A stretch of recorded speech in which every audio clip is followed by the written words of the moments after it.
My name is Brylon Petersen, born in Pietermaritzburg from a little community called Eastwood. I grew up in a predominantly football family. Both my grandfathers were well known in Pietermaritzburg for football, and that shaped my passion for the game. It shaped my ambition to be an athlete, and on the other end, my father sort of shaped my passion for engineering. His passion is restoration, his passion is vehicles, and I sort of tapped into that to understand the systems, understand how multiple components fit into a system. My parents always taught me to be a critical thinker, and that shaped the foundation for my engineering background. I started my degree in 2014 and began my football career in Johannesburg at the Wits Varsity Football Club, where we participated in the varsity football, and I was scouted to attend trials at the development of Kazier Chiefs and sort of work my way into the first team. In 2016, I signed my first professional contract at the prestigious Kazier Chiefs Football Club, and they were very understanding and welcoming to the fact that I wanted to pursue my studies while playing football. And that's when things got very challenging. My time management, my discipline had to change, because I sort of looked at my life as like a triangle. A normal student he's got social and he's got education to balance. I had the extra aspect of, let's call it work, because ultimately being an athlete is also a form of work. So I knew that one of those parts of the triangle had to be sacrificed in order to be able to become successful in the journey that I wanted to achieve, and that ultimately was the social life. Not entirely, because being at Wits does come with some nice social aspects, but I knew that one had to take sort of a backseat, and I focused a lot on managing my time between my education and my football. And that's sort of what I learned over the years, and it just came with understanding what takes priority at certain times. Coming into varsity, there wasn't really a lot of times where I had dealt with failure in education, and going into my first year, it was a bit of a challenge because I wasn't used to managing my time.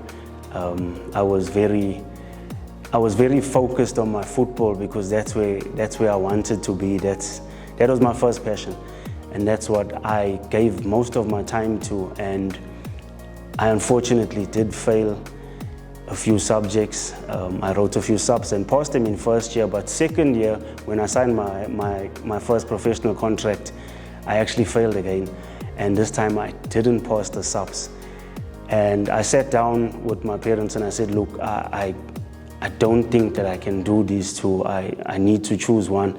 And there was a lot of factors that played into that, but it was majority just dealing with the fact that I didn't think I could handle it because of the failure. And I quickly got over that, and to be honest, it actually was the catalyst for me being able to do both, because it sort of lightened my load on the education side, and that gave me a chance to balance it even more. So in hindsight, it was actually quite a blessing that I unfortunately failed the subject, but it gave me the leeway to balance the two even better than I was before. Engineering is predominantly sciences. I took a liking to thermodynamics and fluid mechanics, so if I didn't understand the physical principles, I wouldn't understand the engineering principles. I wouldn't be able to apply the engineering principles, and I think that's where physical sciences gave me the edge to become an engineer. I mean, I wouldn't have been doing engineering if I didn't do physical sciences, but I think it's one thing to do it, but also one thing to understand it and physically be passionate about it. And that's what gave me, and that's what set the foundation for me to be able to achieve what I did achieve. During my studies, I encountered a lot of physical principles. I had to understand work, I had to understand energy before I could understand engineering principles by itself. So I took a liking to thermodynamics, understanding the flow, heat dissipation, mainly because I had a thing for engines and understanding how components worked within an engine. And the one thing I couldn't understand growing up was how these different parts that were sort of heating up together were also cooling themselves down. So I took a bit of time to understand that, but that the physical principles helped me understand that when I got to the engineering phase of my degree. My ultimate goal in this journey was to try and merge my passion for football and my passion for engineering. And I was given that platform. I had multiple conversations with teammates and coaches regarding how I could implement engineering principles within the field. I actually did a calculation once to measure the reaction time using the equations of motion based on the distance that the ball was being kicked from, the angle it was being kicked from, and as well the velocity at which it was traveling. A lot of assumptions, a lot of ideal calculations were made, but I think during my time at Chiefs, they were very fascinated to see how I could come up with these sorts of calculations and these sorts of numbers based on a simple thing such as kicking a ball. And that's where I sort of started now trying to implement it within my degree. I actually did my design project on a rapid recovery system that utilized the principles from an HVAC, from an air conditioning system, to create a wrap that rapidly changed from heating to cooling, which aided the recovery process of athletes. The understanding of the current and existing processes you must go from hot to cold, and that came in the form of jumping from a hot tub into an ice bath. But the rapid recovery system gave us the advantages of not needing to move, but being stationary for injured athletes that couldn't move as fluently as non-injured athletes, and allow them to get the same recovery benefits just using the principles that I learned from thermodynamics. I'm currently the mechanical engineer at Petersen Industries. I use my understanding of engineering principles to ensure that the designs for the tanks that we work on, the above ground storage tanks, are sufficient, understanding of flow rates to ensure that the nozzles, inlet and outlet nozzles, are the right size to get the required flow rate. I also use my engineering principles to design and manufacture trailers that must be able to sustain a very high load for long periods of times and must be durable. So my understanding of engineering principle plays into the manufacturing and repairs that we conduct on a daily basis. A mechanical engineer is someone who designs and understands the fundamentals of multiple components that fit into one system, one mechanical system that is. I give a lot of advice to younger student athletes that are trying to juggle both being an athlete and education, and I tell them to embrace the challenge, embrace the hard times, because through those hard times you learn more about yourself. I learned a lot about how I can deal with challenges and deal with a lot of things internally and externally through the times that I felt I couldn't do it. So the challenges may come, but they set you up to be a better human being. Brylon. Of course, how are you, man? Great, and you? Good, man. It is an absolute pleasure to sit down with you and have this conversation. I know for sure that your mom was very insistent on you completing your degree. Looking back on your journey, do you have any regrets? I don't have any regrets. I won't lie, I never enjoy every moment. But looking back, I learned a lot through the journey. My mother was really hard on me in terms of my education, and I don't regret actually taking that advice. Not only my mother, my father as well. But my mother always said, if you are going to play football, you must get your education you must get your education right as well too. So I owe it to them because they helped me through this journey as well.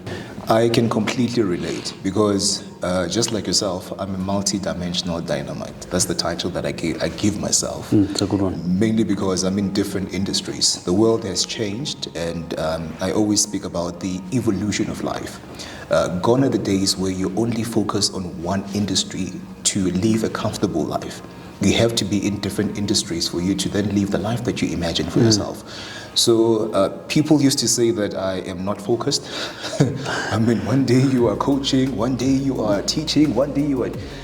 But I always say to them that I am multi-talented, and God gave me these talents for a purpose. And now we are in Youth Month, and there are a lot of young people who are struggling to find a balance between their education and their purpose or passion. What advice would you give them? My advice to them would be to embrace the challenges.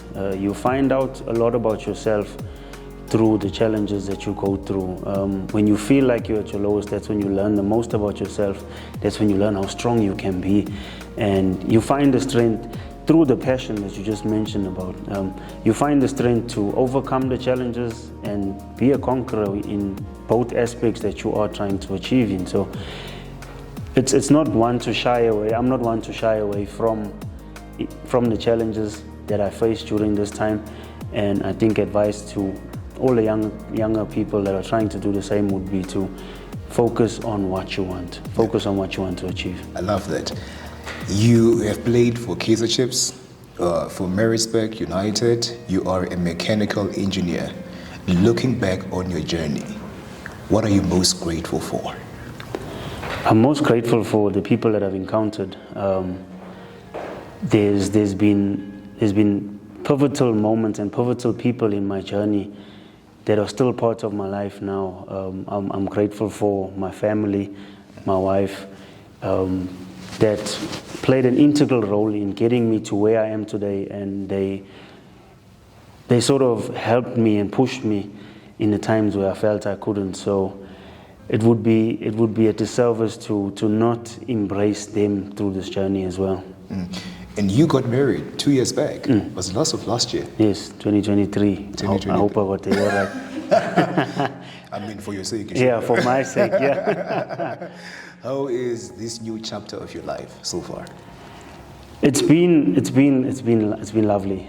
But I tell a lot of people that my partner and I, we didn't change a lot when we got married. It was more just a celebration that happened. So we had committed to each other before we actually got married. We were together for 11 years now. It's debatable. We don't know when's the official date. The official year we got together. But it's been about 11 years we talking to each other now. We met each other in 2013. So that commitment over time was made, and I think that also helped my journey because she pushed me. I was focused on one person, she was focused on me, and she allowed me to excel in both fields, and she pushed me to be the great person that I believe I am today because of her. I love that. Brylon, I always say to so many young people that there is a difference between calling and purpose. Right? Calling is what you're called to do on earth. Purpose is malleable. Right? It's dynamic. You can change it depending on where you are in the stage of your life. What would you say your calling is and what your purpose is ultimately? Oh, that's a tough one. My purpose, I believe, was to sort of be a game changer, be a dynamic game changer, as you just mentioned. I always wanted to prove to people that you can have multiple talents, you can have multiple fields that you excel in, and that was just solely based off the fact that I was once told that you won't be able to play football and study engineering, and that sort of set me on a trajectory to say, why can't I? So I truly believe that in that game changing, in that moment, I had a purpose to sort of prove, that this is possible. and be a trendsetter basically, because I believe that there are a lot of people that are trying to do the same and can do the same and achieve what they want to achieve in both aspects. I want you to complete the following sentences for me. Success to me is? Success to me is being grateful, being happy, enjoying the steps of life that you take. Not only success in the tangible, but success in the mental, in the physical, in the emotional as well. You are deep, brother. Purpose is? Purpose is passion. You find your purpose through your passion. When the world and life gets to you, where do you run to? Or who do you run to? Well, firstly, I run to my wife. I mean, she's the CEO. Yeah, you know that. So she's the first point of contact when I need some advice, when I need some guidance. I run to my parents, my older brother. I'm a middle child of three, so my older brother gives me advice, but my younger brother as well too looks to me for advice. And he's also a football player. Yeah, football player. My older brother's actually a coach at GDC Golden Arrows. So did my research. Yeah, I know. So I seek advice from him, but I also give advice because there's someone behind me that's actually trying to do what I did as well too. So okay, I want you to look into that camera and speak to the soul of a high school student or a university student who feels like there's no value for their life. I want you to speak to their soul. You determine your value. Your worth is determined by you and what you set out to achieve. Block out the noise, focus on yourself, and focus on the people around you that are pushing you to be better and do better, because they believe in you. So why wouldn't you believe in yourself? Block out the nonsense and focus on what matters. Yes, definitely. You matter. A pleasure. Thanks for having me, sir.